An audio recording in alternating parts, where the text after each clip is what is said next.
l'origine du mal, si je puis me permettre l'expression aussi. L'origine du mal n'est pas malienne. Oui, exact. Mais les gens s'adaptent.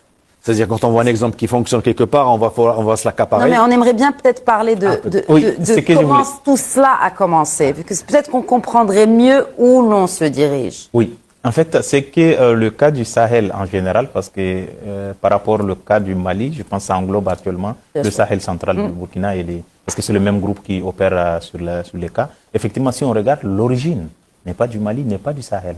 Bon, je dirais même n'est pas de l'Afrique. Pourquoi? Parce que c'était la guerre soviétique afghane, là où on était même à l'époque soutenu par les États-Unis pour dire qu'il faut aller faire la guerre contre le bloc de l'Est. Et il y a eu des gens qui ont quitté ici l'Afrique pour aller combattre, ce qu'on appelait à l'époque les Afghans arabes. Ils sont partis faire le combat. Après le combat, maintenant, les Afghans, après l'assassinat de... il s'appelle comment, le Palestinien qui était à la tête, Ayman, non, c'est pas Ayman, j'ai oublié le nom m'échappe. Alors maintenant, après l'assassinat du commandant Massoud, et les Afghans ont dit maintenant on a besoin de notre pays, il faut quitter, vous les étrangers. Ben, il y en a ceux qui ont décidé effectivement de quitter. Maintenant, en quittant maintenant à l'air et retour, ils sont venus créer le même Al-Qaïda qui était là-bas. Al-Qaïda qui était en Afghanistan, alors qui est venu pour uniquement mettre en place un Al-Qaïda chez nous. Le Drogdel, il ne vient pas d'Afghanistan. Oui, bah, bien sûr, il y a certaines qui ne viennent pas de là-bas. Mais par exemple, Iyad ne vient pas de là-bas. Il vient d'où? Iyad, il était en Libye, un moment, il était au Pakistan, un moment, il était en Liban, en Palestine, un moment. Mais il n'a pas fait la guerre en Afghanistan. Et maintenant, après le retour, par exemple, comme Mokhtar Belmokhtar qui est arrivé et d'autres qui sont arrivés, ils ont essayé de créer le groupe. Quand ils ont créé le groupe, ils ont commencé maintenant à endogéner. Ils l'ont créé où? Précisément en Algérie. Parce que AQMI, la base de AQMI, c'était en Algérie. Alors, maintenant, en créant en Algérie, à partir de là, il y a eu des pressions et le groupe ont commencé individuellement à se déplacer. C'est la raison pour laquelle Mokhtar Belmokhtar est venu à Tombouctou et s'est marié avec une Malienne tombouctusienne d'ailleurs, et s'installait là-bas, qui avait créé une petite association au début et qui faisait des mouvements à l'intérieur de Tombouctou, aider les pauvres ici, aider les tels ici, ainsi de suite. Voici maintenant comment ils sont arrivés. Mais à partir de 2012, on a endogéné le terrorisme. C'est-à-dire, au lieu de laisser Mokhtar Belmokhtar qui va recruter, non, on a pris Amadou Koufa, Iyad Ghali qui est là, qui ont déjà créé aussi leur groupe, qui est en train de maintenant recruter à partir de la population locale malienne.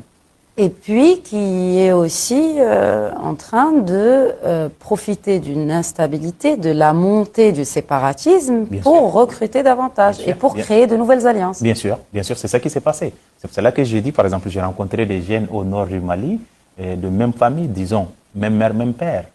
Un qui est avec Jenim et l'autre qui est avec la rébellion. Même père, même mère. Et ils se trouvent le soir et ils font des comptes rendus au papa. Pour dire que voilà, aujourd'hui, nous, on a fait ça, on a fait ci, on a fait cela. Vous voyez? C'est-à-dire que ce sont des groupes qui travaillent ensemble. Pourquoi? Parce que... Pourtant, ce n'est pas la même idéologie. Ce n'est pas la même idéologie, mais parfois, si on est au nord du Mali, ça revient à la même. Pourquoi? Parce qu'on n'a qu'un ennemi, l'autorité, le régime malien ou l'État malien. Ben maintenant, en tant que celle-là est là, ben on va faire le combat ensemble. Malgré que certains moments, on essaye de dire que non, on n'est pas pareil, on est différent, on est tel. Et on remarque au nord du Mali, par exemple, ceux qui combattent avec Jenim aujourd'hui, demain, ils vont combattre avec FLA demain. C'est-à-dire, quelle est la différence dans ce cas-là? Est-ce que c'est au plus offrant ou est-ce que c'est question d'intérêt? Parfois question d'intérêt et parfois manque de moyens d'un côté à l'autre. Par exemple, FLA, parfois, il a manque d'effectifs. Maintenant, il va obliger de prendre à partir de l'autre côté pour qu'ils puissent le soutenir dans leur combat. C'est ça qui se passe. Moi, j'ai des amis qui font le va-et-vient par rapport aux deux côtés. Moi, je suis étonné quand je vois la situation. Mais aujourd'hui, on parle de vraiment le terrorisme endogéné au Sahel. Pourquoi? Parce que les leaders sont qui maintenant? Iyad, c'est un Malien. Amadou Koufa, c'est un Malien. Malam Diko, qui était au Burkina, c'est un Malien. Ainsi de suite. Non, mais on retrouve des terroristes du Polisario aussi. Bien sûr. Adnan Sahraoui qui était là, Adnan, il est des Sahraoui. Il est des Sahara. Bon, maintenant, lui, il était là, il dirigeait le groupe. Pourquoi? Parce que le premier qui a prêté allégeance à l'État islamique qui a été accepté, c'était lui. Alors, il avait aussi son groupe qui faisait des va-et-vient, non seulement entre le Mali et le Burkina, mais entre le Mali Et d'autres pays aussi. La porosité des frontières aussi fait que... Oui, c'est incroyable. Exactement. Oui, la porosité des frontières fait que est très difficile de contenir cette menace. D'ailleurs, ça déborde. Maintenant, on parle de menaces au Bénin, sans parler des autres pays. Anelka, un commentaire là-dessus sur la porosité.